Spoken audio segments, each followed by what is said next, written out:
This is Howard Walensky for Skype, and I'm speaking with Silvia Toliasano down in Jacksonville, Florida. And when we last spoke, we just kind of got started talking about a project that Sylvia has with her students to talk to. Is it 80 schools or 80 countries or It is connection with 80 schools around the world. so? Okay, you've been doing this round for how long? We got started about 5 weeks ago, beginning of January, and and at this point we have over 120 schools that have registered through our registration form, and we're about over 120 schools in over 20 countries. And we started our journey probably the second week of January. And at this point, we are at 16 schools that my school personally has contacted. And from there on, it went out that all the other schools have access to the database of information of the participants, so they are making their own connections. I see. So, okay, and how many countries have you actually been in touch with at this point?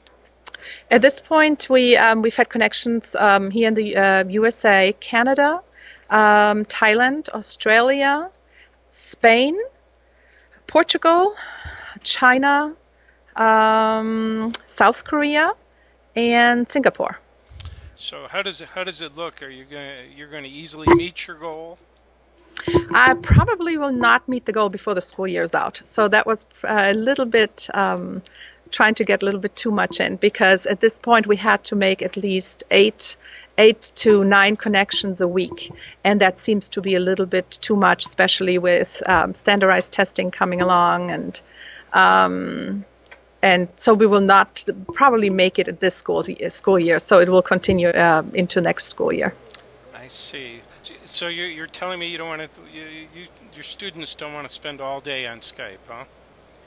The students do. It's just that there are other things that need to be be taught in class too. The students would do it no problem.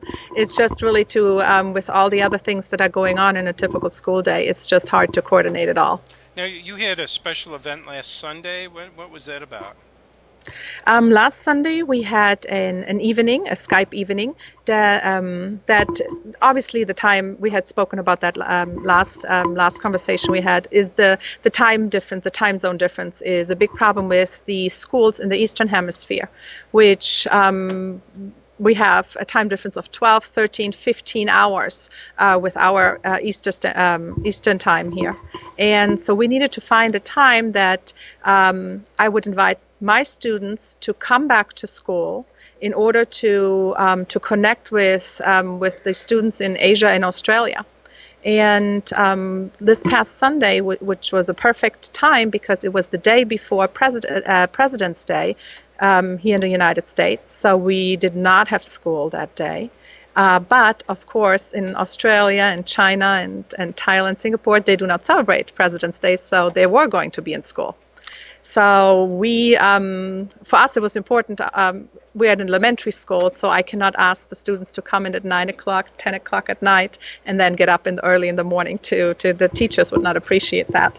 And so we had a pretty good crowd of parents who brought their students back. We met at 7:30 at night and had about 30 minutes to go over. We looked at the map of all the schools we were going to be connecting to, and and then and then started calling through Skype the schools that ahead of time we had made an appointment, and they were already in school and ready to Skype with us. So it was 6 schools, 6 countries in 1 hour. Well, pretty good. So, what is it that your children enjoy about this experience? This and the students really, for them, it's opening up their world. It was specifically the schools besides Australia, they were mostly international schools. So some of the questions that they asked: so what kind of sports do you play, and what languages do you speak? What nationalities are in your class? And that is really something where most of the students like, wow, I can't believe that there are 14 different nationalities in one classroom.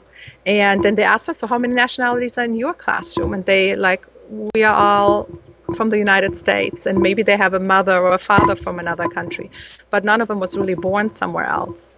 So for them to see other students telling them that they are studying English is a foreign language for them, but they're studying it at school. They're also learning Chinese, and then they still speak the language of their home country at their own house. So seeing that an entire class is trilingual in so many different with so many different variations is just amazing. Well, tell you what, Sylvia, I think I'm all set. I hope I can check back with you maybe in another month or so and see how it's going. That would be great. Hey, I appreciate your time. Thank you for having me. Sure, bye now.